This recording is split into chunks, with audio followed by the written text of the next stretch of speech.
because you gotta get, it's gotta work, funding request from Gladstone Volunteer Fire and Rescue.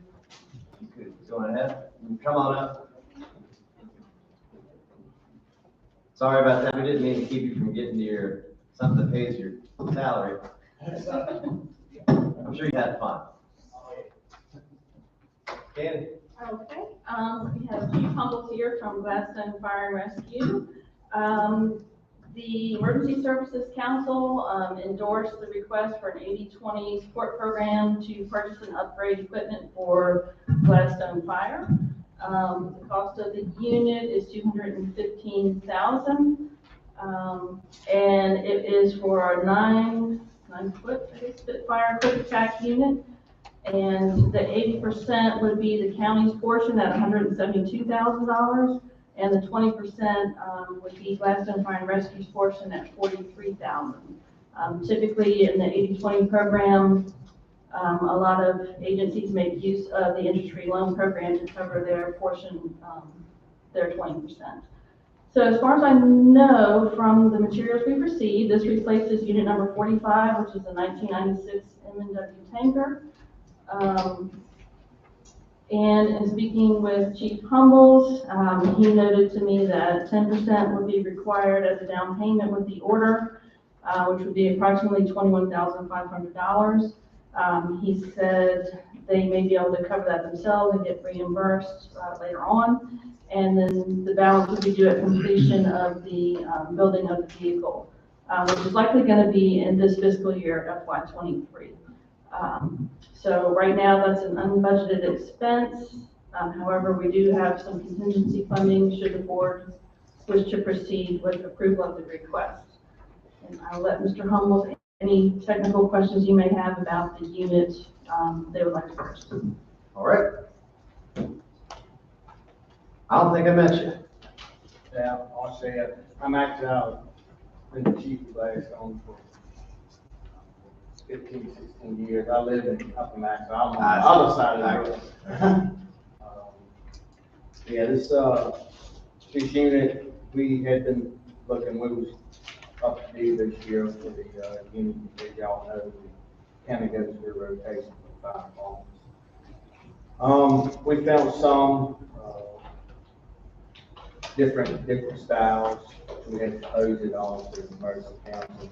This one is a shorter body length, which will actually fit in the building and we can use it. The problem we have in the rural area of Gladstone, more houses have been built, but the driveways are all over the place. So we're having a rough time getting ambulance and stuff in. So this will help the bad weather and stuff also. Also, we use we're one of the few departments in Canada that has UTV, so when you have to go to Crabtree Falls and stuff like that to be rescued, we got to go pull the glass on and all of that. And it's still a haul, but we want to make sure we have a good unit where we can keep providing service to other Gladstone. Some B3 Redstone and ward apparatus, John Scott. Sale rep.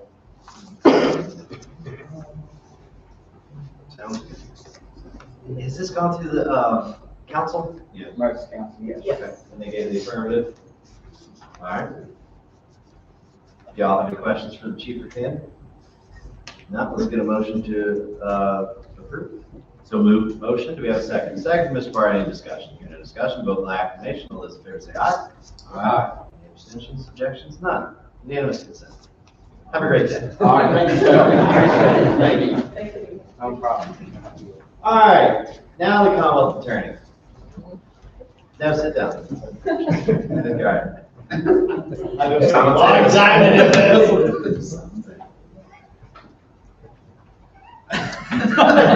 Should we make him sit down again? Yeah. I don't have any questions. As Dean Rutherford, Commonwealth Attorney again, I submitted the letter as to the reason for the funding. I'm trying to just keep that on. It is what it is. I've had 3 joys in my life. 4 really. 1 being married to my wife, Kate. 2 being the father of 4 great kids and 2 fosters. And tied for 3rd being the Commonwealth Attorney and a major in the Army Reserves. I thought it was That's like number 12,000. But, you know, that reserve part that has brought me here, and I've stated the reasons why. It's a duty I gladly bear, and it's a duty I like, but getting called up, I don't get a vote. And so with that, I have a time where I'll be away, and although my office noted that I'm only worth $27,000 apparently, and they noted that, if that's what it takes to replace me, they're more than happy. But all jokes aside, I appreciate the consideration, and for my employees, would like to be able to have someone to help fill in so that they can continue going, and I more importantly look to be more than joyous to be home back in July. What's the consent of the board? Well, yeah, I see the letter explained, but I saw something else about overtime for other people working. No overtime. I was asking as part of that whole 27 is to pay for a part-timer and then It's a part- supplement. Yes, it's part, that's the whole thing. It's to pay for a part-time attorney to come in and fill in for the lower courts. So my other attorneys can handle the jury trials and more serious day-to-day cases that will take more than a couple hours. But I was also, as part of that whole packet, asking to have a supplement temporarily. I understand. Yeah, I think that's totally. All right. Do we have, what's the pleasure of the board? I just have a question. It's, you know, does the government, when they take people away from their other jobs, they don't pay for your replacement? No. Really? You think they would? No. I mean, I was Like to comment? No. Cannot. I really enjoyed it when I was the private practice and I was the owner of my firm and then got called up. Oh, yeah. Okay. Do we have this motion? We have a motion to approve the Carl's Attorney's request. I'll second. We have a second from Mr. Reed. Any discussion? We do vote by acclamation. All those in favor say aye. Aye. All right. Passes. Thank you. Thank you, Mr. Chairman and members of the board. I really appreciate it. Okay. Moving on to the next one. Let's do the public hearing on relocation of absentee precinct. B. I'll be presenting on behalf of Ms. Britt, who could not be here today. She's requesting that the central absentee precinct that's currently located at the Nelson Memorial Library on election day only be relocated to her office in the conference room at 571 Front Street. She said during the pandemic, the library was closed and this location was utilized for that purpose and it works very well. She's also said the central absentee precinct requirements have increased and are more complicated with reporting by precinct and processing. The central absentee precinct must meet 4 times each election cycle to complete ballot processing for the 2 required pre-processing days during the week before election day, on election day, and post-election day. They now use 3 different machines for the central absentee precinct, and in addition to running consolidated totals tapes, they are now required to run CAP totals by precinct for early voting, vote by mail, and post-election processing. She writes that moving the central absentee precinct to the conference room at 571 Front Street would locate the central absentee precinct to a central area familiar to their voters, to our voters, avoid having to transport multiple machines, ballots, and supplies to and from the Nelson Memorial Library, enable the workers to have better access to assistance from the registrar as needed, and enhance the security of the precinct. And this is per state code 24.2-129 and 24.2-306. The board, should the board authorize a public hearing and relocation of relocation of this precinct, you would have to have a 30-day public comment period followed by the public hearing. And we propose that the 30-day public comment period would begin January 1st and January 31st, and then the public hearing be held on February 14th. And that would keep us in compliance with the state code requirements. And we do have a resolution for consideration authorizing the publication of the notice of the public hearing and proposed ordinance change to the central absentee precinct. That's R 2022-72. Okay. What's the pleasure of the board? Mr. Chairman? Yeah. I move that we adopt resolution R 2022-72, Nelson County Board of Supervisors, authorizing publication of the notice of public hearing on proposed ordinance to change central absentee precinct. Second. Okay, any further discussion? Seeing none, we vote by acclamation. All those in favor say aye. Aye. All right, thank you. All right, thank you very much.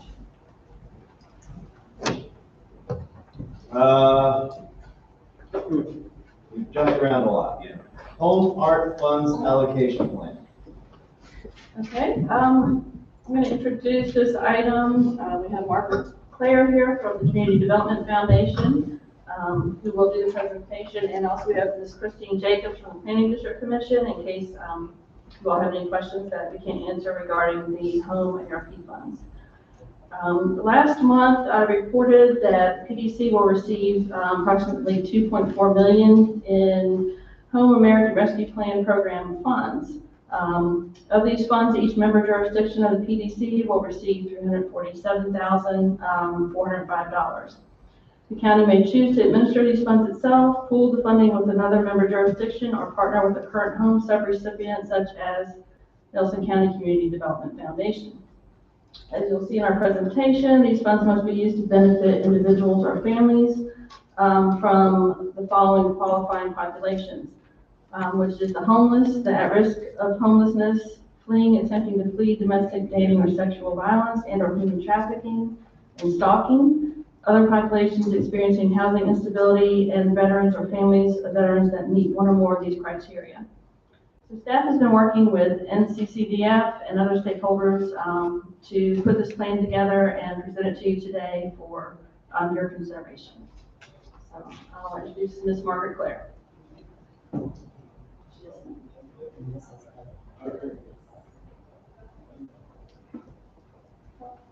Pointing laptop. As Mr. Gary just said, these are American Rescue Plan funds, and this slide filters down to us getting $347,000. Just so you can review, you guys all already got this information, but just so I could summarize, and Ms. McCary already went over it, who the eligible populations are and the eligible activities. We feel that the acquire, construct, we're going to construct some rental housing using this money, basically. And what we need to do today is, and I don't think you need to vote on it, I just think a consensus is okay, the Thomas Jefferson Planning District Committee did a gap analysis of what our needs are in the county. They did the whole region, but our results are just about the county. And what you guys should do is to review that, or what we all need to do as a group, select an organization to receive those funds. I think I'm one of the two eligible organizations. NCCDF is eligible, as is Piedmont Housing, although we could group together with other jurisdictions and we could combine our funds to do something kind of in a bigger scope, just so you know what your choices are. And then we need to decide what our preferences are on who the populations we want to serve, and then again decide how we're going to choose who's going to get the money. And then we need to do that right away because there are public hearings that are involved. There's a plan that we need to come up with, and in order to do all that work in an appropriate time frame, we need to make, kind of set out what our goal is right now. This is the gap analysis, and basically you can look at it all, but it runs down to the last line over on the right, and basically they're saying here that we are 10 units shy of the units that we need, right, to cover these populations. Or, and an additional 66 beds for adults. So we talked with social services, we talked with the county, we talked with the school system to try to get a sense of what everybody wanted to do with this money, because I think the victims witness program as well. And everybody agreed that we wanted to try to build units here in the county. The need here is obviously Nelson residents. We can decide if they're going to be under 80% AMI, which is pretty high here in the county, or we could lower it. 80% is, I think, I don't know what the determination is. That's the 80% AMI. I don't know if they call it poor or. 80% of the area is median. Median income. Right, And typically but it's- like 50% is very poor and 30% is extremely low, whatever, so. Yeah. Yeah. So, I mean, the low, we could go lower and still have enough. But certainly, it wouldn't preclude that we accept people below that threshold. No. But if We could make it lower if we wanted to, like only under 50%, for example.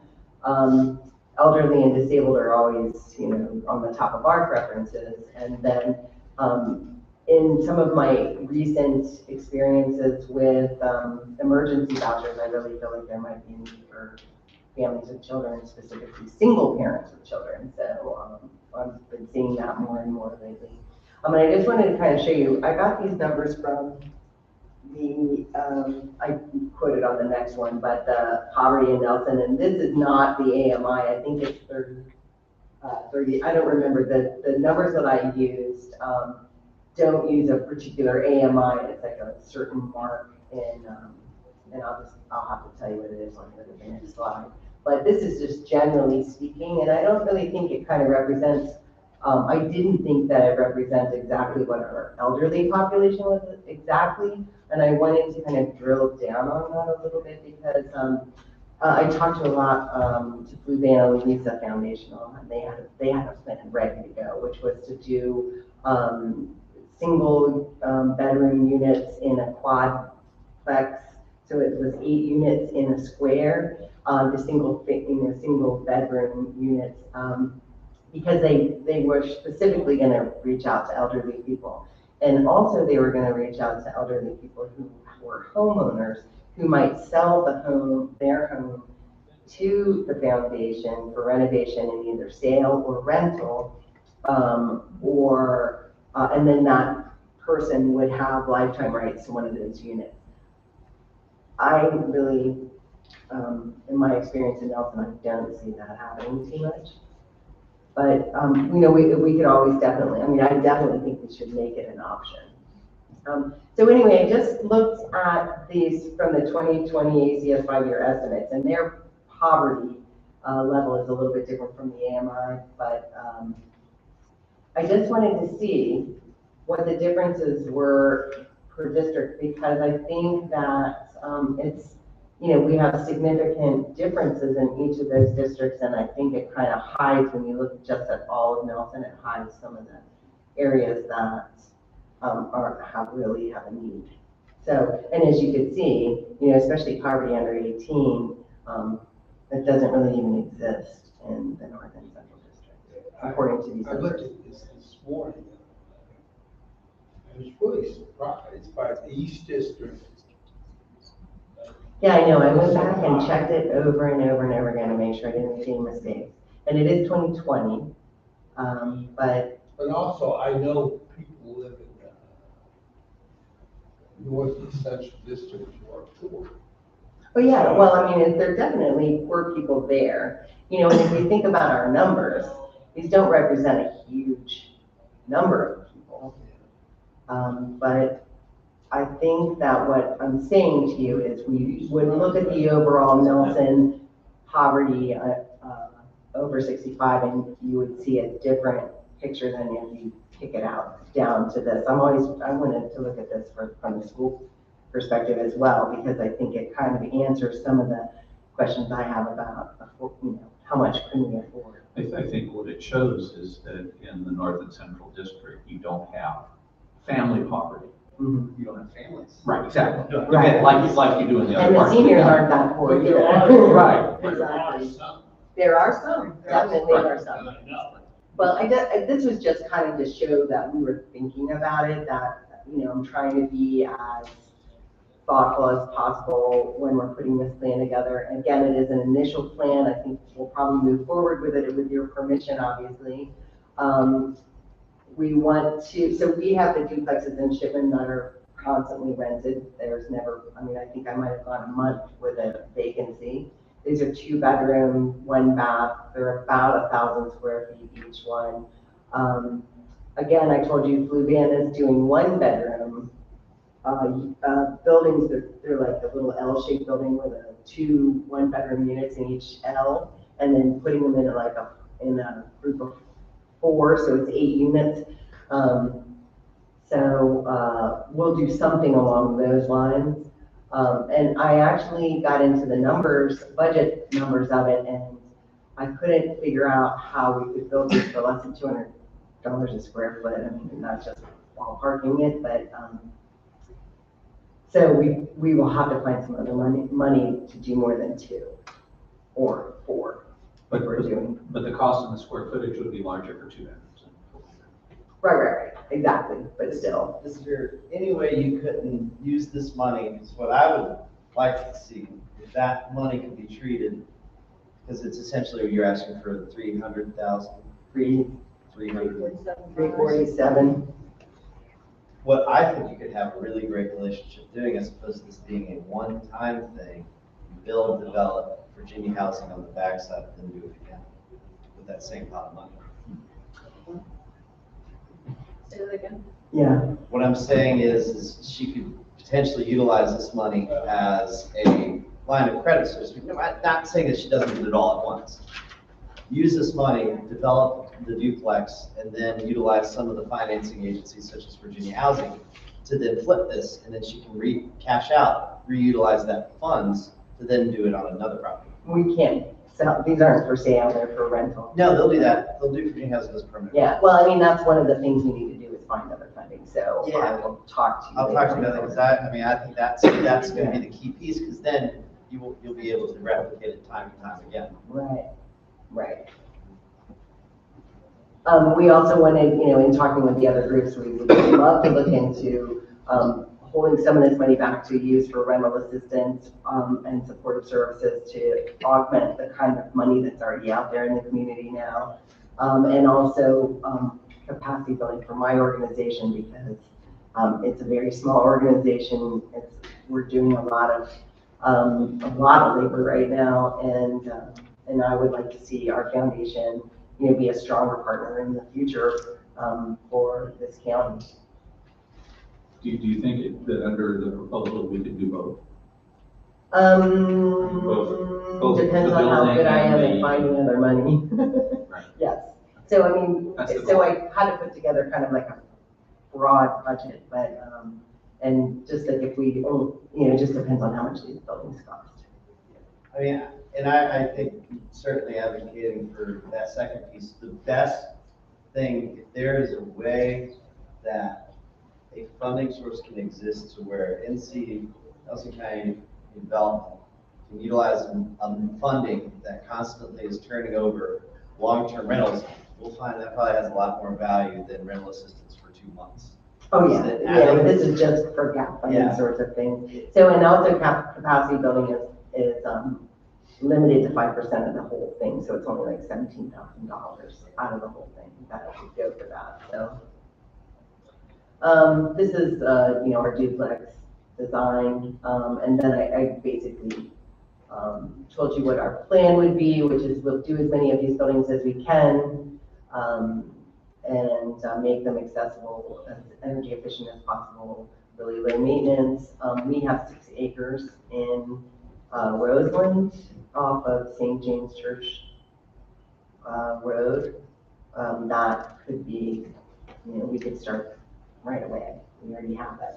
I may need to look into some zoning to get to see how many we could put on that 6 acres, but I think we could put 3 on there, At least yeah. Are there any requirements to make it ADA? I mean, it is already, Right. So, I was gonna say, the one thing to check for is ADA is usually a topo design in a lot of scenarios. If the topography isn't forgiving enough, you'll find yourself expending tens of thousands more dollars to make the topography work out. On St. James, one thing you also have to watch out for is it's almost guaranteed you'll get shrink swell soil. Yep, So we got it. you're gonna, yeah, as I say, you will have to put rebar, you will. But we already built 2 You have houses decided down that. there, yeah, so we're Guaranteed. very familiar with that dirt, That's- really love Dave, it. what are you gonna do about the shrink swell soil in your district? You gotta do something about that, I think what you need to do. I need work.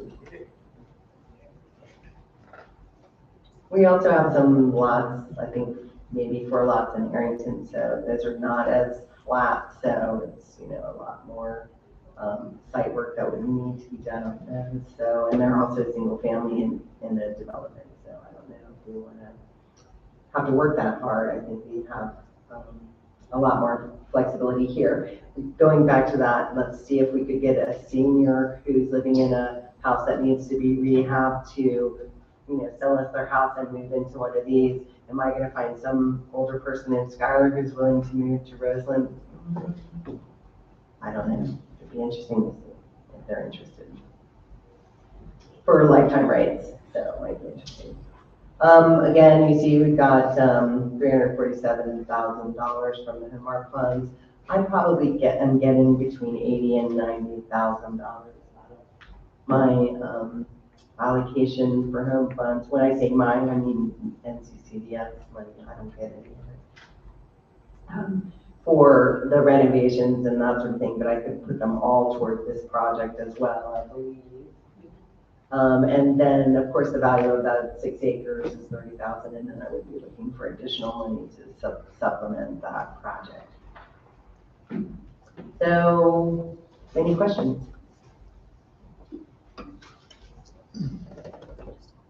Dylan, how many duplexes can you put on 6 acres? What's the zoning? Ag. 1 duplex per every 2 acres. There you go. That's what you need. I just wanted to add, I guess, from my understanding, I think the PDC has an allocation plan that they need to submit to HUD. And what they need from us in order to complete that plan for our locality is they need to know if we're going to partner with another home eligible entity such as the Community Development Foundation. They need to know what eligible populations we'd like to serve and the eligible activities we'd like to entertain. The details of those, I think, can be ironed out at a later date. But so what we're proposing today is that county partner with Nelson County Community Development Foundation to use the funds to serve the eligible populations of the homeless and those at risk of homelessness. And the eligible activities we would propose would be the construction of rental housing for qualifying populations and possibly some supportive services. So I think that we just need the board's consensus to report that back to the PDC that that's the county's plan for the use of those funds. All right, you guys good with that? Yep. Yep. Ernie, Dave? There you go. Thank you very much. And thank you to Margaret for putting all that together. I appreciate it very much. Christine, thank you for hanging out. And thank you, Christine. Good joy. Real estate tax exemption applications. Sorry. And then let's just go straight into the redevelopment right after that. Okay. So the Treasurer's Office received 3 applications for tax exemption pursuant to Article 9 of the County Code. We have some designated entities that have been tax exempt, and they are required to file triennially, which is every 3 years, a new application to retain the tax exemption. So We have one from Wintergreen Nature Foundation, Synchronicity Foundation, and then a new one from Piedmont Habitat for Humanity. So the commissioner typically looks these over. We forward them to Phil, and Mr. Payne has reviewed them and not indicated any deficiencies. So it is up to the board, I guess, to just approve these applications for a tax exemption should you choose to do so. Synchronicity. Yeah, and this is authorized by State Code 58.1, 3606, and a couple other sections pertain as well.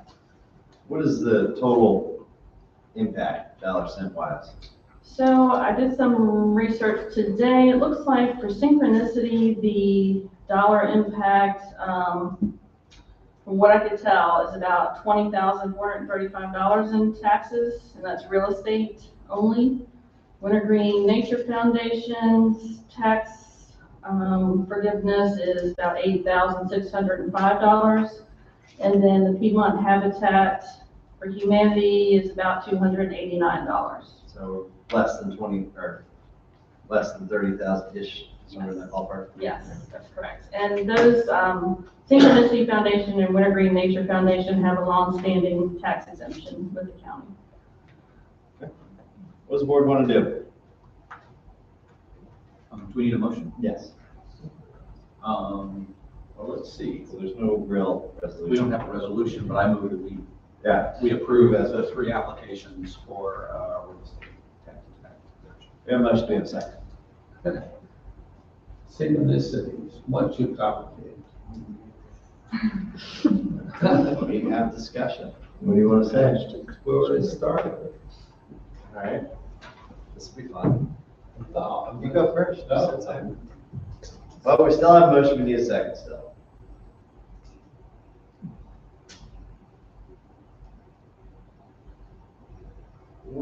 Second, okay. We have a second, any discussion? All right, no discussion, we'll do a roll call vote. Mr. Barton? For all three. Yeah. Yes. Mr. Parr? Yes. Mr. Reed? Yes. Mr. Rutherford? Yes. Thank you. We have to stand on that. When is Monroe? That's where I live. I'll tell you all about it. That's very good. All right, moving on to the county website redevelopment authorization contract. Okay. Thanks.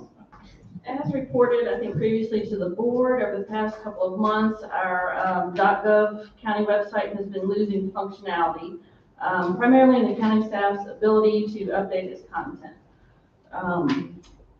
In consultation with Lisa McCabe, who's the designer of the current website, it's due to the aging framework that supports the back end of the website. Maureen corrected me on that word. Instead of backside, apparently it's back end in the tech world. The framework's approximately 10 years old, and they know that widgets were not accessible and it was a possible crash scenario. So staff then worked to back up the website and temporarily move it to another DNS server in order to preserve the website's viability until it can be rebuilt. So then, in accordance with the county's purchasing policy for non-professional services, Ms. Kelly issued a written solicitation for 3 quotes, and we received 3 responses. One from Convoy Graphic Design and Web Development out of Charlottesville, Richmond area for $49,050. One from Blue Cedar Partners in Charlottesville for design only of $75,000. And then one from Hidden Pond Consulting in Afton, which was a not to exceed amount of $19,400. So staff would recommend approval of resolution R22-73, authorizing the execution of a contract with Hidden Pond Consulting of Afton for up to $19,400. And then the funding for this unbudgeted expense is proposed to be covered through a transfer from non-recurring contingency in the January budget amendment. And Ms. Kelly's here if you have any technical questions regarding the website, as I am not a techie. All right. I have a question. But it's not going to be that. So the not to exceed bid, which is significantly less than the other two, that's for the entire proposal. It's not that they spend that much funds and then whatever's left, they have to come back for more. That is the total price. Okay, Correct. just want to be clear on that. They gave a low end and a high end, and 19.4 is the high end of the range for their services. And in your estimation, we'll get the same quality service? Yes, you will. Excellent. Thank you. I would, I knew nothing about this. Pure ignorance. But I do know that people have been complaining about the service that we provide, and that it hasn't been up to snuff, for want of a better word. Is this process going to bring this to a point where people can depend upon this service in order to know what's going on in the county? Yes, it will allow a lot more functionality, a lot more, for example, just got an email from Human Resources about online forms as opposed to fillable Acrobat files. I know that, sorry. It should make it a lot easier and a lot more accessible is the. So this is going to be about accessing forms, permits, Many stuff like things, that? yes. It's going to be about meetings, it's going to be about services. I was wondering, is it possible for us to connect this with what the schools offer in terms of their activities, in terms of, sports and plays and things? It seems to me if we can have one site that would access all of that, and with the contribution of the schools, that would be a good idea. Well, I mean, we do have a link to the school's website on the county's website. I'm afraid it's two different animals, and they're doing so much and we're doing so much. I'm not sure blending the two would work very well functionally. I mean, we can look at it for sure. I mean, The calendar's the easy one. what, The calendar could be a simple test. They can just point directly to the school calendar and their activities off of like a tab. and people would have access to the school calendar off. Potentially, it would be a direct, so they could direct you in that direction. I mean, we could have a more prominent link on the main website Yeah. if that was the desire, and then you just click that and go right there. What I would suggest is they correspond with the schools and see what a healthy website relationship looks like. I mean, from they're using a whole different platform than what we are, so I'm not sure. Yeah. We would probably have to use a similar same Yeah. framework or platform for the website in order for that to really jive together. I'm not sure. Could we do that? We can always investigate, and the other thing, this is a process. We'll be relying on your input and those concerns that have been relayed to you, so that we have the product that we are proud of. Yeah. Part of the problem with what we have now is it's one step above flashcards for a high school rough draft or term paper. I mean, that's about where we are now. It's just like, it's not visibly engaging to the user. And, you have all of these folders to go to. Yes, it accomplishes what it needs to accomplish, but it doesn't attract your eye to any one thing. I think what would help, Mr. Barton, even though we do have a link to the school system, if you know which folder to open and where to click. But if we just had a logo that was a color and it just said Nelson County Public Schools, and then you could click there and take you right to it. I think little things like that could accomplish what you're thinking, and it doesn't have to incorporate the two systems. We can easily do that, but we do have an opportunity. Seeing the Nelson 2042 website and the aesthetics with that and how nice that looks just opens up opportunities for what we can do here and the opportunity we have. So I think we can accomplish what you want without having to merge. That's a whole nother animal, but having some quick link These needs. But put them both ways. Yes, oh, absolutely. I think they should have a picture of the county on the school website that says Nelson County, so they're back and forth. But you don't have to incorporate the two platforms in order to accomplish that. It's just a hyperlink that goes from one to the other. But I think we do need to accomplish it.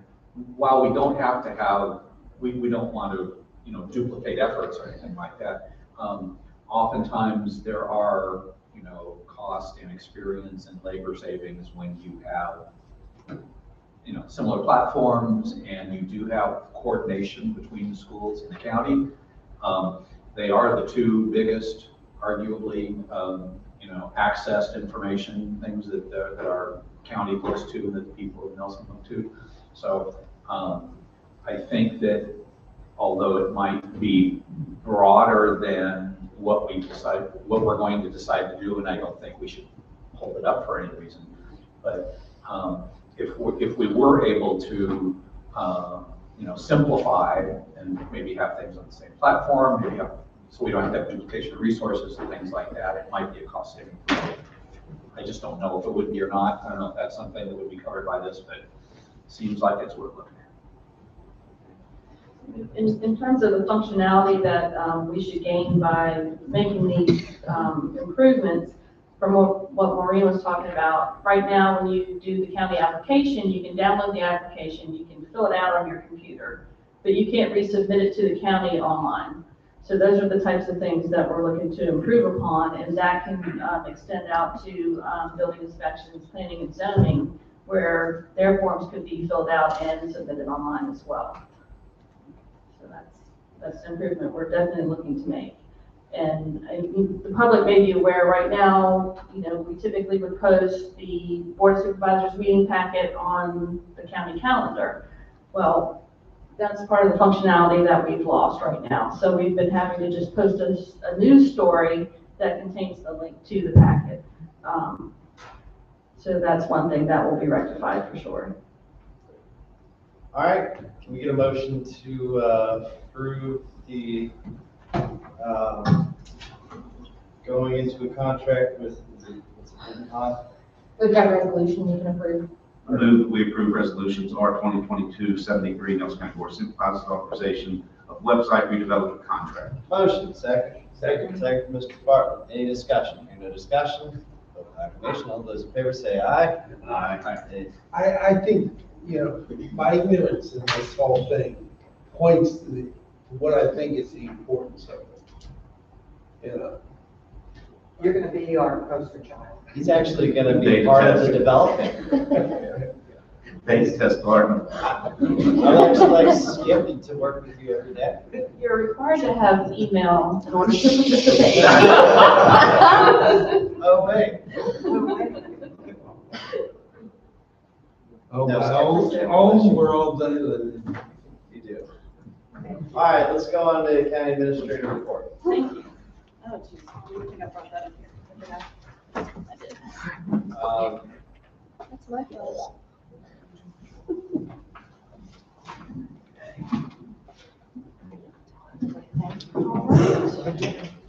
We'll start with comprehensive plan. I always say the website is www.nelson2042.com. The second of our 4 scheduled joint work sessions of the Board of Supervisors and Planning Commission is scheduled for January 18th, 2023. In this meeting, draft content regarding natural and historic resources and community facilities and infrastructure will be reviewed. Subsequent joint meetings with the Planning Commission will be held on March 15th, 2023 and May 17th, 2023, with some internal focus group meetings held in between.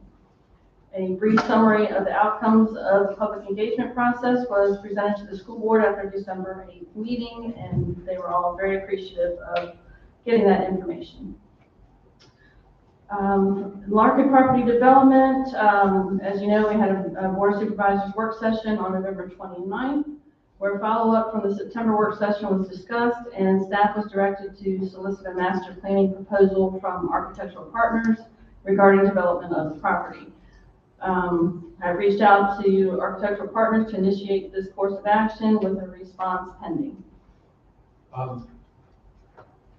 When you talked to them, did you pass any information like what we talked about in the meeting Yes, yes. Okay. Just generally speaking, kind of an overall concept of what we had been discussing. With letting them know that certainly some meetings were needed in order to nail down what the priorities were and the details such as that. Okay, we've already covered the Home American Rescue Plan program. So I'll move on to the Regional Library Agreement Review. As noted previously, every 5 years, the members of the Regional Library are tasked with reviewing the regional agreement. Meeting of the member localities and the library director, David Plunkett, was held on November 3rd to conduct an initial review, which I believe I reported on last month. Our next meeting is scheduled for December 16th. Let's see, emergency medical services licensure. I think I reported last month that everyone had recertified their licensure for the next 2 years. However, Gladstone Volunteer Fire and Rescue had an extension of their license and vehicle permits through November 30th, 2022. They did meet their extension deadline and were recertified as an advanced life support transport agency for the next cycle ending October 2024. So congratulations to them. They worked really hard in order to get that done. The Gladstone Depot TAP grant, I spoke to Mr. J. Brown of the Lynchburg VDOT office that the county would like to have an agreement drafted by the central office and provided to the county for the board's formal consideration and upon its receipt, and then with a meeting with the Friends of Gladstone Depot to be scheduled in the meantime.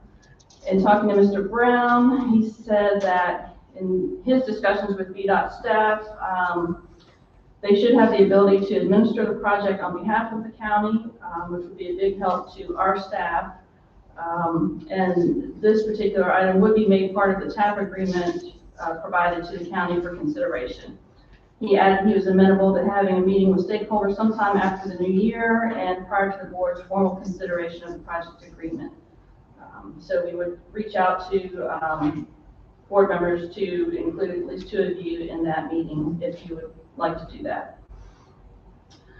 In terms of the new office building, staff and PMA are proceeding with the board's directive from the November meeting.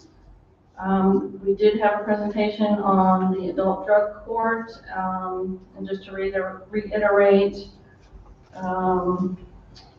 let's see, the grant award is in the amount of $699,640, and the required local match over 4 years is $309,696,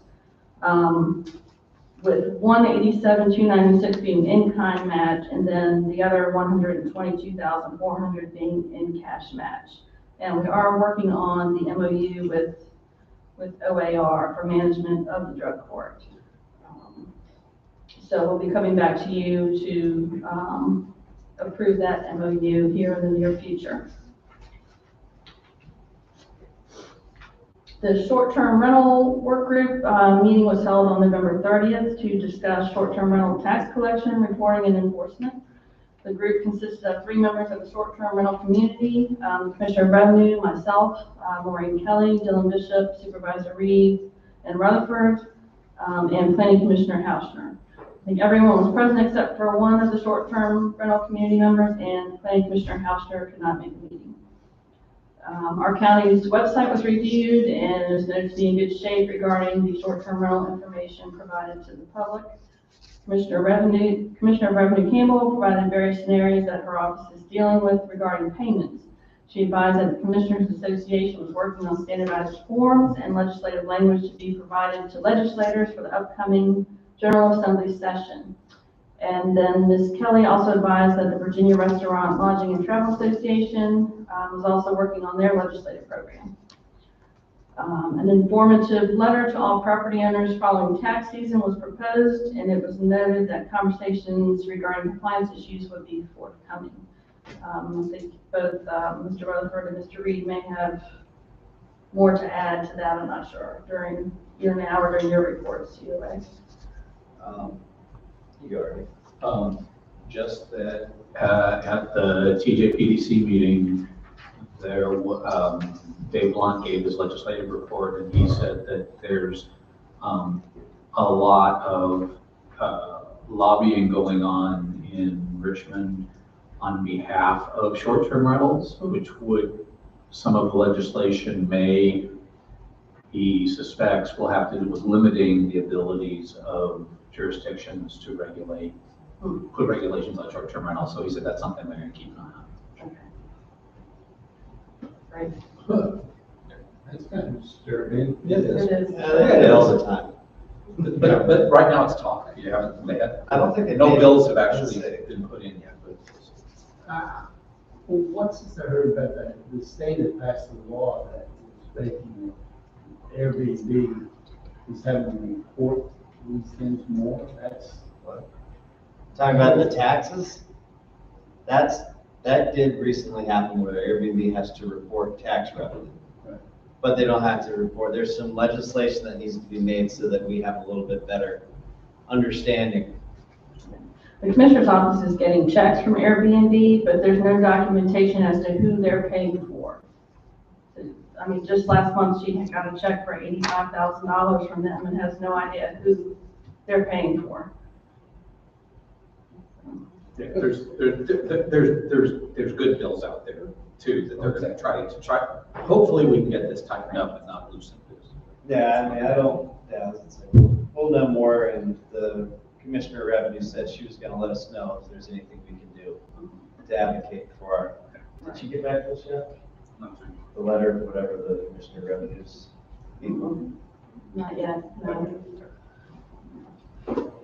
Well, and to that, and one of our public hearings tonight would provide language in the ordinance that would allow the Commissioner's Office to require the third-party payers to send a list of who they're paying for. How we enforce that, I'm not sure, but it will give her that power anyway. I mean, yeah, you tell, whole time that you know. All right. Okay, the Treasurer's Office is working on their online inquiry and payment system. They're currently in the testing phase of the Sturgis online platform that the board authorized in this year's budget. They're using a beta link to test information research, data transfer, and payment processing with going live implementation still a couple of months away.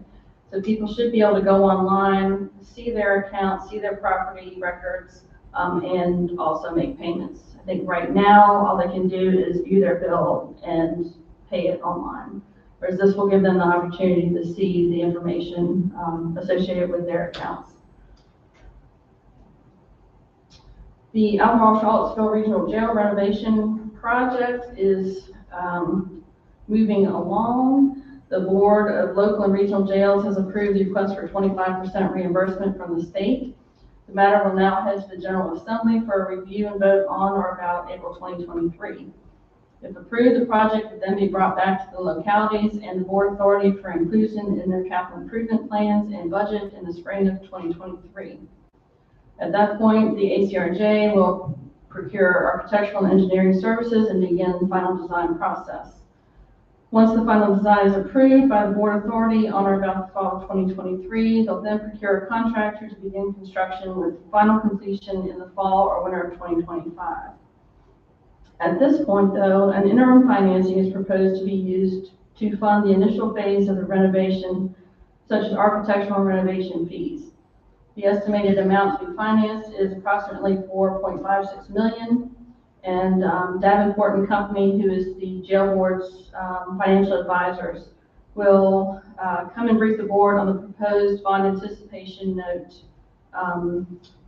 next month. They will then subsequently ask the ACRJ members to approve the note in spring of 2023. After a construction estimate is obtained, Davenport will come back to member localities to approve the final bond financing. And there's no jail meeting in December. And Mr. Barton, I don't know if you have anything to add on that, but we'll hear from Davenport on that jail bond anticipation note in January, and then they are going to come back in Maybe that's February. Well, I think they're gonna come back in January to report on our county's debt capacity. They're waiting on finalization of the FY '22 audited financials, and before they perform that update. And I believe they're scheduled to come report that at the board's January meeting as well. In terms of the Renaissance Ridge housing development, Dylan let me know that Steve Driver of Terra Engineering, associated with the project, provided her an update to the planning department. The stormwater management plan is currently in review with DEQ. They're having an environmental study done, which will be sent to the Army Corps of Engineers for review within the next few weeks. They're getting close to VDOT approval. They are applying for a letter of map amendment to FEMA to update the flood zone. And they are also required to submit a joint permit application with Virginia Marine Resources Commission. And she noted there still has not been an official submission to the county on the project. And then you have all the other staff reports included with your agenda packet.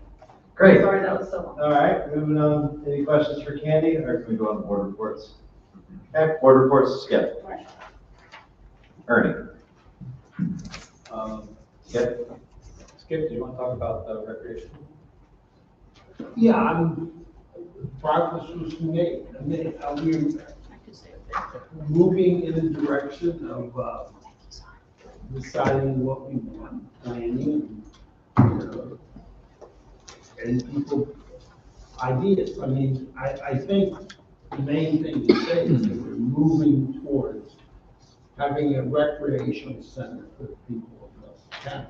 We're making progress in that direction. And and exchanging ideas and that pretty much that's it. I mean, the earnings there, Yeah. I'll add some stuff to that. All right. Is that your only report? Yeah. Okay, so the meeting was on the 9th. It included an overview of the Larkin property and a needs assessment, which was both for county parks and rec and schools. Mr. Mullins from Hills County Schools was there, the athletic director, so he put in his wish list along with everybody else. And he also looked at the possibility of expanded needs and rental opportunities for whatever facility it might be. That was the broadest range. They also looked at minimal possibilities as well as maximum opportunities. So it was a whole range of this. There is a survey that is going to be available to the public so they can weigh in with the things that are important to them. Might be incorporated into the comp plan somehow as well. So a little extra stuff. Going back a little bit, we didn't really do reports at our last meeting because it was a continued meeting. I zoomed on the joint board of supervisors meeting on November 9th. And also was in touch with Diane McNutt, who's our rep on their board of supervisors, on their board of directors. And she has sent me information about on what our services used to be from John. They used to provide a 5-day service. Now we're lucky to get 2.5. So yet to find out exactly what's going to be required for us to try to increase service from John. We'll stay tuned come budget time as to what that might look like. I attended the Here to Stay Wintergreen Health Fair for seniors at RBCC on the 11th. Really well attended. A lot of people that were here today were also at that event earlier today. I visited the Foothills Child Advocacy Center last week. The number of children that they're serving is increasing. I came away from that meeting being really impressed by their facility in Charlottesville and what they're doing, but the need for us in Nelson to have a local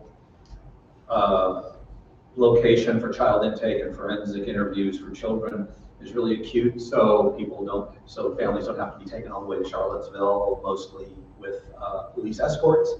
To be able to have it locally is maybe part of our future DSS facility. It could be a shared space, it could be an additional space, but whatever it is, just to be able to have something for that, and that space seems like a priority that I'd like to explore.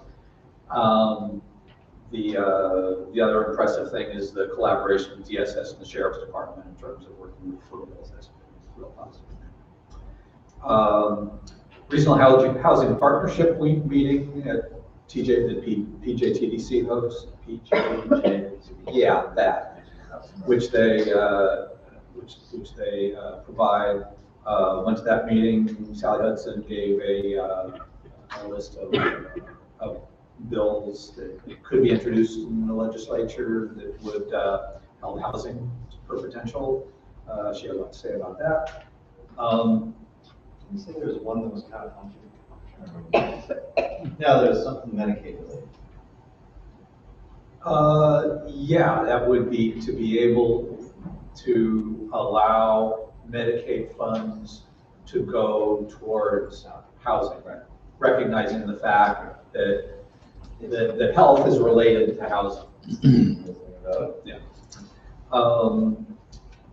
Attended the school board meeting on the 8th. Candy gave a presentation there, which was really well received. It was a great presentation. I wanted to offer congratulations to the Nelson County High School Advanced Drama class, who won the 2022 VHSL Class 2A Theater State Championship at Monticello High School this week. They also had 3 students that were given Outstanding Actor Awards.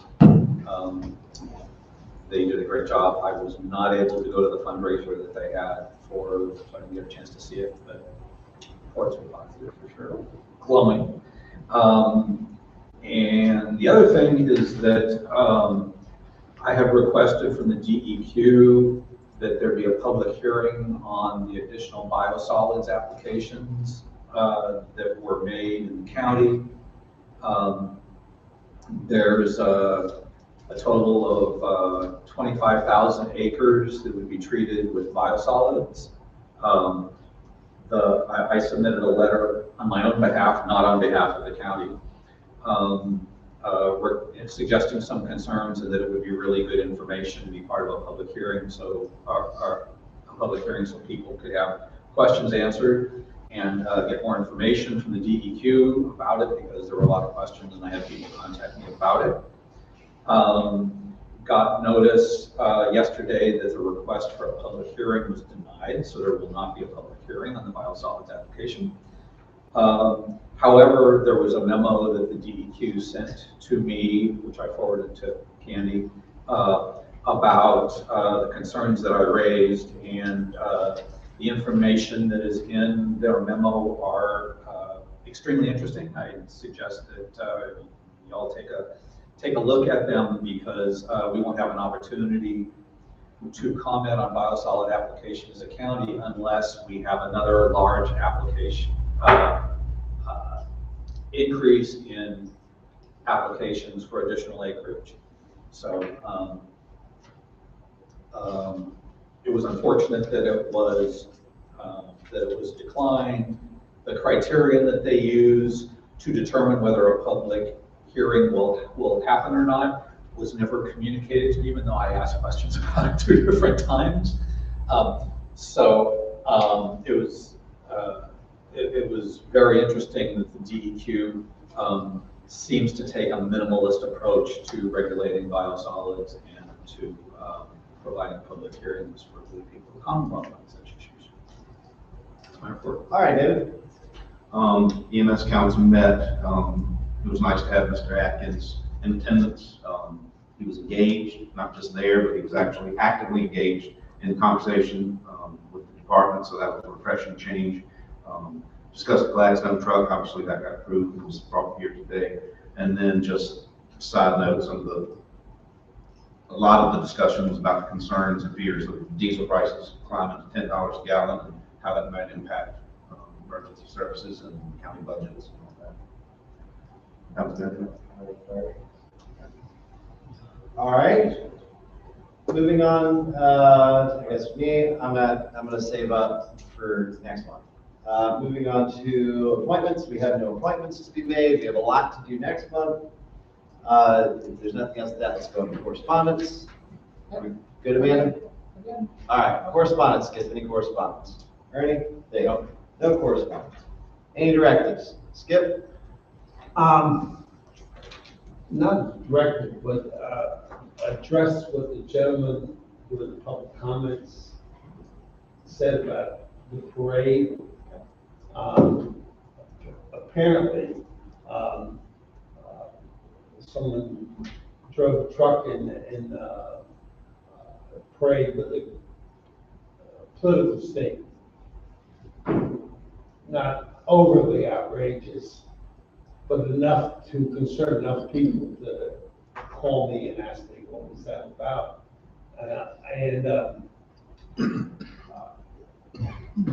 You know, the idea of freedom of speech and expression, the person went through the process of getting in the parade, and who could deny him access to the parade. It just struck me that the person who did this, I don't even know who his name was being aggressive and being provocative at a Christmas parade.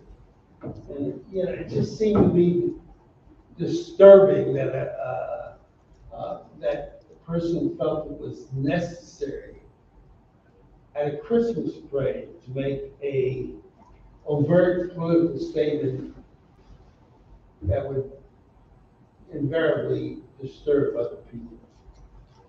I just think this is an example of people need to learn to take responsibility for how they act.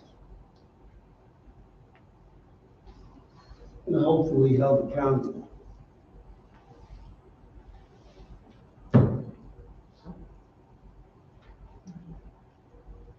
Any other directives?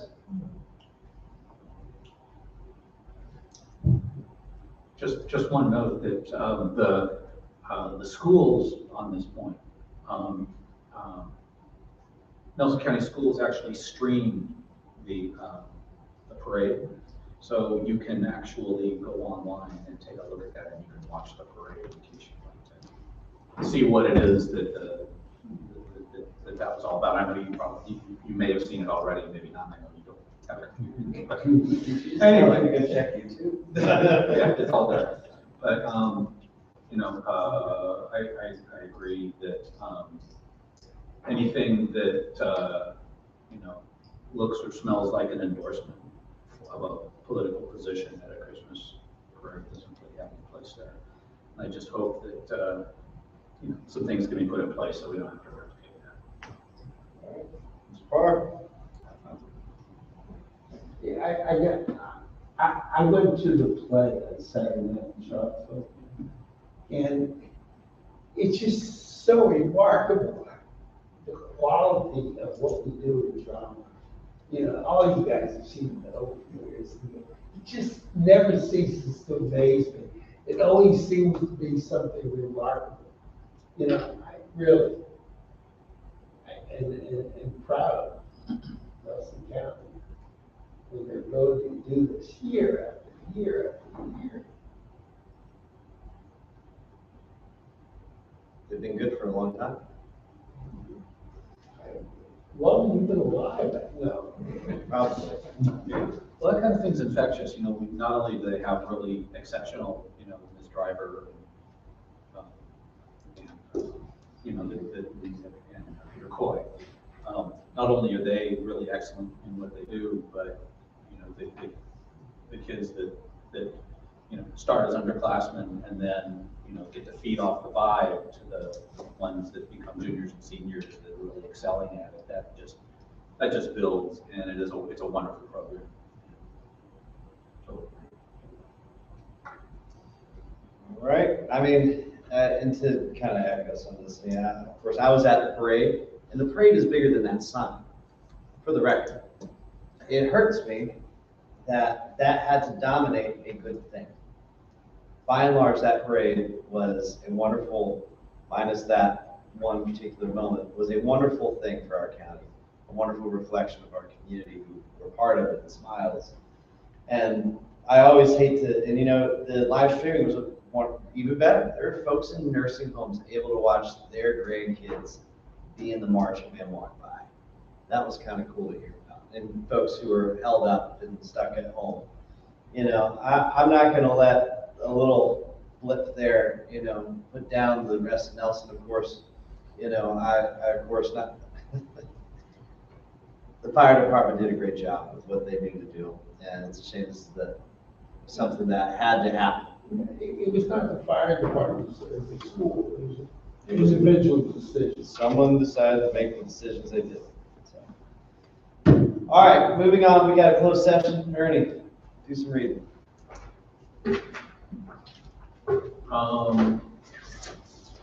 I move the Nelson County Board of Supervisors convene in closed session to discuss the following permitted by Virginia Code Section 2.2-3711.